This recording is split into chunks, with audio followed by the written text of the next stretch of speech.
Guys, this is me Priyaranjan Kumar. और आज का टॉपिक है type of writs. Writs basically order होता है जिसको सुप्रीम कोर्ट आर्टिकल 32 के अंडर और हाई कोर्ट्स आर्टिकल 226 के अंडर इशू करता है। रिट्स है क्या? रिट्स बेसिकली आर्टिकल 32 के अंदर आता है। आर्टिकल 32 है राइट टू कॉन्स्टिट्यूशनल रेमेडीज़। ये अपने आप में खुद एक फंडामेंटल राइट्स है और इसका पर्पस है कि जो बाकी सब फंडामेंटल राइट्स है, अदर 5 है, उसको इन्फोर्स करना। बेसिकली पहले 7 फंडामेंटल राइट्स था जिसमें राइट टू प्रॉपर्टी को हटा दिया गया 44th अमेंडमेंट एक्ट के तहत। तो अभी बच गया 6, जिसमें 6th फंडामेंटल राइट्स है राइट टू कॉन्स्टिट्यूशनल रेमेडीज़, जो कि आर्टिकल 32 के अंदर है। तो एक खुद में एक फंडामेंटल राइट है और इसका पर्पस है जो सारे फंडामेंटल राइट्स है उनको इन्फोर्स करना। फंडामेंटल राइट्स को इन्फोर्स करने का बहुत सारा तरीका है। कुछ डायरेक्टली इन्फोर्स होता है, कुछ लॉ बना के इन्फोर्स होता है, लेकिन सुप्रीम कोर्ट को ये अधिकार है, ये राइट्स मिला हुआ है। ये बेसिकली राइट्स है जो कि वो डिफरेंट टाइप का ऑर्डर्स इशू करता है हमारे फंडामेंटल राइट को प्रोटेक्ट करने के लिए। बिकॉज सुप्रीम कोर्ट हमारे फंडामेंटल राइट्स का सोल गारंटर है। सुप्रीम कोर्ट और हाई कोर्ट्स दोनों, सॉरी नॉट सुप्रीम कोर्ट, दोनों हमारे फंडामेंटल राइट्स के गारंटर है। तो ये फंडामेंटल राइट को गारंटी करते हैं, इन्फोर्स करते हैं ये रिट्स इशू करके। ये रिट्स बहुत सारे टाइप के हो सकते हैं, बट हमारे कॉन्स्टिट्यूशन में आर्टिकल 32 के क्लॉज 2 में ये 5 रिट्स का मेंशन है। एंड उसमें एक एंड अदर्स करके वर्ड यूज है, मतलब अदर रिट्स भी हो सकते हैं। चूँकि सोसाइटी पॉलिटी सब डायनेमिक है तो हर चीज़ चेंज होता है। कॉन्स्टिट्यूशन भी इवॉल्व हुआ है समय के साथ, PIL आए हैं। खुद रिट्स में बहुत सारा सुप्रीम कोर्ट के जजमेंट से बहुत सारा चेंजेज हुआ है, तो अदर रिट्स भी आ सकते हैं। लेकिन ये 5 रिट्स ही बहुत सारे एस्पेक्ट को कवर कर लेते हैं हमारे फंडामेंटल राइट्स को। That's why type of writs 5 है और ये 5 को हम लोग जानेंगे। ये 5 में बहुत सारी कन्फ्यूजन्स है जिसको हम लोग एक एक करके दूर करेंगे, एक एक पॉइंट कवर करेंगे। 5 रिट्स में पहला है हैबियस कॉर्पस। हैबियस कॉर्पस एक लैटिन वर्ड है और इस लैटिन वर्ड का मीनिंग है may you have the body, literal meaning may you have the body. जब Supreme Court habeas corpus issue करता है तो उसका सेंटेंस ये होता है may you have the body, मतलब bring this individual behind us. अभी किस केस में इशू होता है? तो अगर किसी पर्सन को डिटेन किया गया है, अगर किसी पर्सन को डिटेन किया गया है, भले वो इलीगल है लीगल है उससे मतलब नहीं है, वो बाद में चेक, लीगलिटी बाद में चेक होता है। पहले होता है कि अगर किसी को डिटेन किया गया तो वो इलीगल है लीगल, इसका लीगलिटी का काम सुप्रीम कोर्ट को चेक करना है। बट उसके लिए उसके बिहाफ के कोई तीसरा पर्सन जाके सुप्रीम कोर्ट में पिटीशन फाइल करेगा। उस पिटीशन फाइल करते ही, उस पिटीशन को फाइल करते ही सुप्रीम कोर्ट एक ऑर्डर इशू करेगा, एक रेट इशू करेगा जिसको बोलते हैं हम लोग हैबियस कॉर्पस। ये रेट इशू करेगा उस एजेंसी को, पब्लिक ऑफिशियल हो या प्राइवेट हो, कि इस पर्सन को मेरे सामने लाया जाए, ब्रिंग दिस इंडिविजुअल बिहाइंड अस। अगर पुलिस किसी को अरेस्ट करता है, कोई लीगल हो लीगल हो उससे मतलब नहीं, उसके बिहाफ पे उसका घर वाला कोई जाता है वो सुप्रीम कोर्ट में क्लेम करता है आर्टिकल 32 के अंदर, तो सुप्रीम कोर्ट रेट जारी करेगा हैबियस कॉर्पस और एक पब्लिक ऑफिशियल्स पुलिस को बोलेगा कि इस इंडिविजुअल को मेरे सामने लाया जाए। अब पुलिस उस इंडिविजुअल को कोर्ट के सामने लेके आएगा, कोर्ट फिर उस पर सुनवाई करेगा। एक हैबियस कॉर्पस वो जारी कर दिया, फिर वो आदमी को प्रोड्यूस किया गया, फिर उस अरेस्ट के लीगलिटी को चेक करेगा। अगर लीगल रहा तो वो जो, अगर लीगल रहा तो डिटेंशन कंटिन्यू रहेगा और अगर इलीगल रहा तो फिर उसको छोड़ना पड़ जाएगा। अब इसमें पॉइंट आता है कि फंडामेंटल राइट्स का जब वायलेशन होता है तब जाके हैबियस कॉर्पस इशू करता है सुप्रीम कोर्ट। तो फंडामेंटल राइट का वायलेशन कहाँ हुआ है? तो आर्टिकल 22 जो कि फंडामेंटल राइट्स है पार्ट 3 के अंदर आता है। इसमें अरेस्ट को लेकर बहुत सारे पॉइंट हैं, डिटेंशन को लेके, जिसमें 2 टाइप का डिटेंशन है। एक होता है प्यूनिटिव डिटेंशन, एक हो गया आपका प्यूनिटिव डिटेंशन, एक हो गया प्रिवेंटिव डिटेंशन। दो टाइप के डिटेंशन होते हैं। प्यूनिटिव मतलब जिसमें पनिशमेंट मिल चुका है, और पनिशमेंट मिलने के बाद या कोई एक्ट हो चुका है ऑलरेडी और उस एक्ट के बेसिस पे पुलिस ने अरेस्ट कर लिया, डिटेन कर लिया। प्रिवेंटिव होता है कि पब्लिक ऑर्डर को जिससे खतरा है या सस्पेक्ट है कि इससे पब्लिक ऑर्डर को खतरा हो सकता है, तो उसके आधार पर प्रिवेंटिव डिटेंशन हो सकता है। बहुत सारे एक्ट है, प्रोविजन है जिसमें प्रिवेंटिव डिटेंशन होता है। तो बहुत सारे कंडीशंस हैं आर्टिकल 22 के अंदर। जैसे अगर किसी को गिरफ्तार करता है, किसी को अरेस्ट करता है, डिटेन करता है पुलिस, तो उसको ग्राउंड ऑफ अरेस्ट बताना ज़रूरी है। उसका राइट है कंसल्ट करने का, किससे? तो लॉयर से, लीगल प्रैक्टिशनर से। उसको 24 आवर के अंदर किसी मजिस्ट्रेट के पहले उसके सामने उसको प्रोड्यूस करना ज़रूरी है। तो अगर ये सब प्रोसीजर फॉलो हुआ है तब तो ठीक है, अगर नहीं फॉलो होता है तो ये इलीगल डिटेंशन हो जाएगा, ये आर्टिकल 22 का वायलेशन हो जाएगा। और जब आर्टिकल 22 का वायलेशन हो रहा है तो हैबियस कॉर्पस रिट इशू करेगा सुप्रीम कोर्ट। अब आता है कि किसके किसके अगेंस्ट किया जा सकता था। 1991 के पहले तो ये सोलली पब्लिक ऑफिशियल्स के अगेंस्ट होता था, बट इसके स्कोप को एक्सपैंड हुआ, लेटर में एक्सपैंड किया सुप्रीम कोर्ट।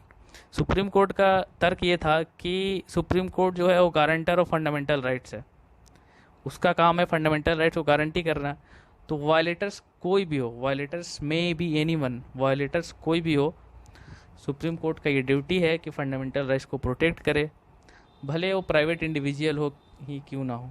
तो ये तो private individual plus public officials दोनों को के अगेंस्ट रिट्स इशू कर सकता है सुप्रीम कोर्ट।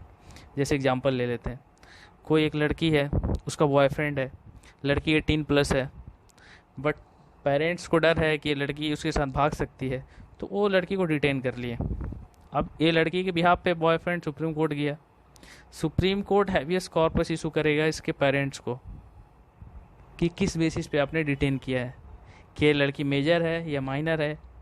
तो अगर लड़की मेजर है तो इसका पर्सनल लिबर्टी है आर्टिकल 21 के अंदर, उसका राइट टू चॉइस है, और उसका आर्टिकल 21 वायलेट हुआ है, दैट्स वाई फंडामेंटल राइट इसका वायलेट हो रहा, और इसको रिस्टोर करना काम है सुप्रीम कोर्ट का। तो सुप्रीम कोर्ट पर्सनल इंडिविजुअल के खिलाफ, प्राइवेट इंडिविजुअल के खिलाफ रिट जारी कर सकता है। एक कंसेप्ट आता है लोकस स्टेंडाई का, ये एक लीगल टर्म है जो बहुत यूज होता है। PIL का इवोल्यूशन हुआ, उसमें लोकस स्टेंडाई को हटाया गया। तो बेसिकली ये लीगल राइट है, कोई भी आप लॉ सूट करते हैं, फाइल करते हैं, तो लोकस स्टेंडाई उसमें कोर्ट पूछता है कि आपका लोकस स्टेंडाई क्या है, मतलब इसमें आप कैसे कनेक्टेड है, किस बेसिस पे आप इस पर क्लेम कर रहे हैं। एक लैटिन वर्ड है जिसका मीनिंग होता है प्लेस टू स्टैंड, मतलब कौन फाइल कर सकता है। जैसे अगर किसी को पुलिस अरेस्ट करती है तो क्या वो एग्रीव्ड पर्सन ही केवल फाइल कर सकता है, या उसके घर वाले कर सकते हैं, कौन कर सकता है, या उसके बिहाफ पे कोई कर सकता है। तो लोकस स्टेंडाई जो है वो हैबियस कॉर्पस में अप्लाई होता है।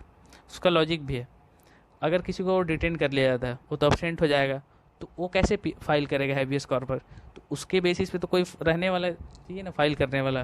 तो कोई भी पर्सन उसके बेसिस पे, उसके बिहाफ पे हैबियस कॉर्पस फाइल कर सकता है, ज़रूरी नहीं वो खुद आदमी करे। तो यहाँ लोकस स्टेंडाई अप्लाई नहीं होता है। एक इससे रिलेटेड है जजमेंट, काफ़ी इनफेमस नोटोरियस जजमेंट है, ये भारत का सबसे नोटोरियस जजमेंट है। इसका बहुत क्रिटिसिज्म हुआ था जब 1976 में उस टाइम की प्राइम मिनिस्टर इंदिरा गांधी ने इमरजेंसी लगाया था। तो आर्टिकल 359 है, 359 में फंडामेंटल राइट के सस्पेंशन का प्रोविज़न है। तो प्रेसिडेंट ने पहले तो फंडामेंटल राइट को सस्पेंड किया, आर्टिकल 21 को छोड़ दिया था। आर्टिकल 21 राइट टू लाइफ है, उसको छोड़ दिया था, बट बाद में फिर आर्टिकल 21 को भी नल एंड वॉइड कर दिया गया। और उस टाइम एक्टिविस्ट, लीडर सारे इलीगली डिटेन हो रहे थे, अरेस्ट हो रहे थे, सब 2-2 साल तक जेल में रहे थे। तो बेसिकली ब्लैक फेस था इंडियन डेमोक्रेसी का। तो उसमें Shivkant Shukla, ADM Jabalpur versus Shivkant Shukla case है, इसमें केस जाता है सुप्रीम कोर्ट के पास, और सुप्रीम कोर्ट में केस जाता है 2 पॉइंट पे। एक कि हैबियस कॉर्पस, कि अगर किसी को सरकार अरेस्ट करती है तो हैबियस कॉर्पस उस पर लगेगा कि नहीं लगेगा, और दूसरा है आर्टिकल 21, चूँकि हैबियस कॉर्पस मतलब आर्टिकल 32 खुद फंडामेंटल राइट है और फंडामेंटल राइट को सस्पेंड कर दिया गया, तो हैबियस कॉर्पस भी सस्पेंड हो गया अगर उस लॉजिक से देखा जाए। बट इसमें एक्सेप्शन का जगह है कि नहीं है, आर्टिकल 32 एक्सेप्शन है कि नहीं है, आर्टिकल 21 एक्सेप्शन है कि नहीं है, इसको लेके सुप्रीम कोर्ट में केस जाता है। और उस टाइम 4:1 का मेजॉरिटी से जो जजेज रहते हैं, 5 में से 4 जजेज जो रहते हैं, वो उस टाइम की गवर्नमेंट को प्रो गवर्नमेंट डिसीजन देते हैं और उसमें लिखते हैं कि हैबियस कॉर्पस को भी सस्पेंड किया जा सकता है, राइट टू लाइफ आर्टिकल 21 को भी सस्पेंड किया जा सकता है। इसमें जजेज जो थे ये काफ़ी मशहूर जजेज रहे हैं अपने समय के, PN भगवती जो कि इंदिरा गांधी के काफ़ी बड़े प्रशंसक थे, YV चंद्रचूड़ जो DY चंद्रचूड़ अभी हैं उनके फादर थे, AN रे, MH बेग, एक आदमी था हंस राज खन्ना, HR खन्ना, जिन्होंने डिसेंट किया था। ये वही जस्टिस है जो केशवानंद भारती केस में भी थे 1973 में। उस टाइम भी इसने गवर्नमेंट के खिलाफ जाके, और इस डिसेंट के चलते 2 साल बाद 1978 में वो सीनियर मोस्ट जजेस थे सुप्रीम कोर्ट के, लेकिन उनको सुपरसीड किया गया, उनको चीफ जस्टिस नहीं बनाया गया और जस्टिस बेग को बना दिया गया जो कि उनसे जूनियर से, और जूनियर थे, इससे वो खफा होकर बेचारे 1978 में रिजाइन कर देते हैं। और इसके बाद फिर फर्स्ट जजेस केस चलता है, बेसिकली कन्वेंशन रहा है सुप्रीम कोर्ट में जो सीनियर मोस्ट जजेज है वो चीफ जस्टिस बनेगा, लेकिन 2 बार ऐसा हुआ जब जो प्रो गवर्नमेंट जजेस थे उनको चीफ जस्टिस बनाया गया। तो इसके चलते फिर आगे केस चला, फर्स्ट जजेस केस चला, सेकंड जजेस केस चला, थर्ड जजेस केस चला, और सुप्रीम कोर्ट ने जो जजेस का अपॉइंटमेंट था उसको अपने हाथ में ले लिया और कलेजियम सिस्टम का जन्म हुआ। तो बेसिकली ओरिजिन यहीं पे था कलेजियम सिस्टम का, उसको बाद में हम लोग समझेंगे इसी वीडियो में। इसमें अब क्या होता है, अगस्त 2017 में फिर इस पे सुप्रीम कोर्ट इस जजमेंट को रिव्यू करता है और इस पे डिसीजन आता है। इसमें सुप्रीम कोर्ट बोलता है, आयरनी देखिए, इसमें जो जजेस थे उसमें एक जजेस DY चंद्रचूड़ थे जिन्होंने अपने फादर के जजमेंट को, ADM जबलपुर केस के जजमेंट को सीरियसली फ्लॉड बोला था और बोला था लाइफ और पर्सनल लिबर्टी जो है वो इनएलिएनेबल है, उसके बिना ह्यूमन एग्जिस्ट कहाँ कर सकता है, उसको छीनने का अधिकार कॉन्स्टिट्यूशन को भी नहीं है, क्योंकि जो लाइफ और लिबर्टी का राइट है ये ना तो स्टेट दिया है ना कॉन्स्टिट्यूशन क्रिएट किया है, ये इवन जब से ह्यूमन एग्जिस्ट कर रहा तब से है। तो इसको छीनने का, लेने का अधिकार ना कॉन्स्टिट्यूशन को है ना स्टेट को है। तो ये रहा हम लोग का हैबियस कॉर्पस। सेकेंड है मैंडेमस। मैंडेमस भी लैटिन वर्ड है। मैंडेमस का लिटरल मीनिंग होता है वी कमांड। वी यहाँ पे है सुप्रीम कोर्ट, कमांड मतलब ऑर्डर दे रहा है, किसको दे रहा है, पब्लिक ऑफिशियल को। तो मैंडेमस में सुप्रीम कोर्ट कमांड देता है, पब्लिक ऑर्डर देता है पब्लिक ऑफिशियल्स को। किस लिए देता है, या तो डिस्चार्ज कर रहे हैं या अपनी ड्यूटी डिस्चार्ज नहीं कर रहे हैं, और दोनों कंडीशन में फंडामेंटल राइट वॉयलेट हो रहा है। वो चाहे डिस्चार्ज कर रहे हैं ड्यूरिंग डिस्चार्जिंग देयर ड्यूटीज़ और during not discharging their duties, fundamental right अगर वॉयलेट हो रहा, fundamental rights are getting violated, तो supreme Court mandamus writ issue करता है। इसका एग्जांपल ले लेते हैं, नॉट डिस्चार्जिंग का एग्जांपल, जैसे कि आप म्यूनिसिपल कॉरपोरेशन है, आप रहते हैं कोई शहर में, उसके officer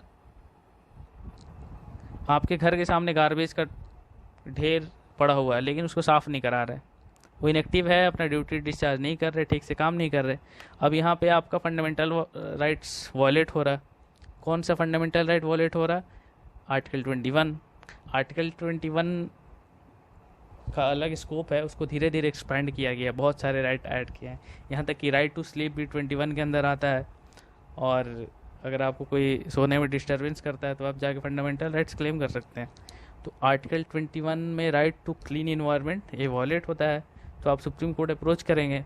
supreme court duty discharge नहीं करने के कारण मैंडेमस इशू करेगा म्यूनिसिपल कॉरपोरेशन के ऑफिसर्स को। दूसरा कंडीशन है वाइल डिस्चार्जिंग देयर ड्यूटीज़। इसका एक फेमस केस है शंकराचार्य का, जो कांचीपुरम मठ के मठाधीश थे। वहाँ पे एक रिलेटेड व्यक्ति का मर्डर हो जाता है। पुलिस इन्वेस्टिगेट करता है, पुलिस स्टेटमेंट देता है कि इसमें सारे शामिल है और शंकराचार्य को अरेस्ट कर लेता है। शंकराचार्य को अरेस्ट करने के बाद उनका बैंक अकाउंट को फ्रीज कर देता है। अब बैंक अकाउंट को फ्रीज करता है, बैंक अकाउंट नाम है मठ के नाम से है। मठ एक रिलीजियस इंस्टीट्यूशन है और रिलीजियस इंस्टीट्यूशन को मैनेज करने के लिए बैंक अकाउंट है। और रिलीजियस इंस्टीट्यूशन को मैनेज करना, उसको इस्टेब्लिश करना, प्रॉपर्टी एक्वायर करना रिलीजियस इंस्टीट्यूशन के नाम पे, ये सारे आर्टिकल 26 में आते हैं। और आर्टिकल 26 एक फंडामेंटल राइट है। तो इस केस में फिर शंकराचार्य सुप्रीम कोर्ट गए और सुप्रीम कोर्ट गए तो मैंडेमस इशू हुआ। इसमें होता है कि पुलिस तो ड्यूटी डिस्चार्ज कर रही है, लेकिन during discharging their duties fundamental rights are getting violated. अब फंडामेंटल राइट्स 26 वायलेट हो रहा है। तो इस केस में क्या होता है कि शंकराचार्य सुप्रीम कोर्ट जाते हैं। सुप्रीम कोर्ट पुलिस को समन भेजती है, समन नहीं, मैंडेमस रीट इशू करती है। फिर पुलिस आती है, पुलिस से पूछती है सुप्रीम कोर्ट कि किस बेसिस पे आपने बैंक अकाउंट को सीज किया। तो पुलिस बोलती है कि सीआरपीसी में हमको अधिकार मिला है कि हम फ्रीज कर सकते हैं। तो फिर सुप्रीम कोर्ट पूछा कि अगर कर सकते हैं तो ये क्या मर्डर और बैंक अकाउंट का कोई लिंकेज है? एनी लिंक्ड है? कोई भी लिंकेज है? ये क्या पैसा सस्पिशियस है, करप्शन से लिया गया है? ये तो किसी पर्सनल के नाम से है नहीं। तो अगर कोई लिंकेज नहीं है तो ये इसको आप फ्रीज नहीं कर सकते हैं, आर्टिकल 26 को वायलेट कर रहा। तो फिर जाके उनका जो बैंक अकाउंट का फ्रीज था उसको रद्द किया। तो ये during discharging fundamental right violate हो रहा। अब यहाँ आते हैं पॉइंट क्या है। तो मैंडेमस जो है ओनली पब्लिक ऑफिशियल्स के अगेंस्ट जारी किया जा सकता है, प्राइवेट के अगेंस्ट नहीं किया जा सकता है। और लोकस स्टेंडाई अप्लाई होता है इसमें केस में, जो एग्रीव्ड पर्सन है वही कर सकता है। थर्ड रेट्स है प्रोहिबिशन। प्रोहिबिशन में वर्ड है प्रोहिबिट। प्रोहिबिट मतलब मना करना। अब प्रोहिबिशन किसके अगेंस्ट इशू किया जाता है? तो ये judicial body, high court, lower court, session court या क्वासाई जुडिशियल बॉडी जैसे ट्रिब्यूनल हो गया।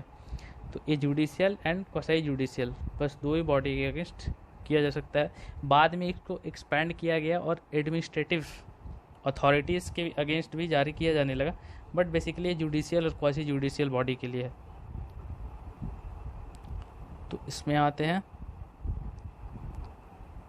प्रोहिबिशन। प्रोहिबिशन में होता क्या है कि सुप्रीम कोर्ट इशू करता है, प्रोहिबिट करता है लोअर कोर्ट्स को कि या तो जो भी एक्टिविटी है उसको इनएक्टिव करो, रोक दो वहीं पे, जो भी केस का सुनवाई हो रहा है, जो भी मैटर उसके साथ पेंडिंग है इसको रोक दो, या कोई अदर बॉडीज या खुद सुप्रीम कोर्ट को ट्रांसफ़र कर दो। इस केस में क्या होता है कि केस जो है स्टिल पेंडिंग, मतलब केस किसी जुडिशियल या क्वासाई जुडिशियल बॉडी के पास पेंडिंग है, बट वहाँ पे फंडामेंटल राइट्स का वायलेशन हो रहा है। वो चाहे ज्यूरिस्डिक्शन को लेके है हो या कोई भी हो, कोर्ट के एक्टिविटी से हो, वहाँ फंडामेंटल राइट्स का वायलेशन हो रहा है और केस पेंडिंग है। तो उसमें सुप्रीम कोर्ट इशू करता है प्रोहिबिशन और एक रोकता है प्रोसीडिंग्स को और डायरेक्ट करता है लोअर कोर्ट को, जुडिशियल बॉडी को, क्वासाई जुडिशियल बॉडी को इनएक्टिविटी डायरेक्ट करता है, मतलब इनएक्टिव हो जाओ, रोक दो और इस चीज़ को ट्रांसफ़र करो या तो कोई और बॉडी या खुद सुप्रीम कोर्ट के पास। जैसे इसका एक एग्जांपल लेते हैं, कोई आईएएस है, उसको सेक्सुअल हरासमेंट का केस लगता है, उस पर डिपार्टमेंटल इंक्वायरी होता है, उसमें दोषी पाया जाता है, फिर वो कैट में जाता है।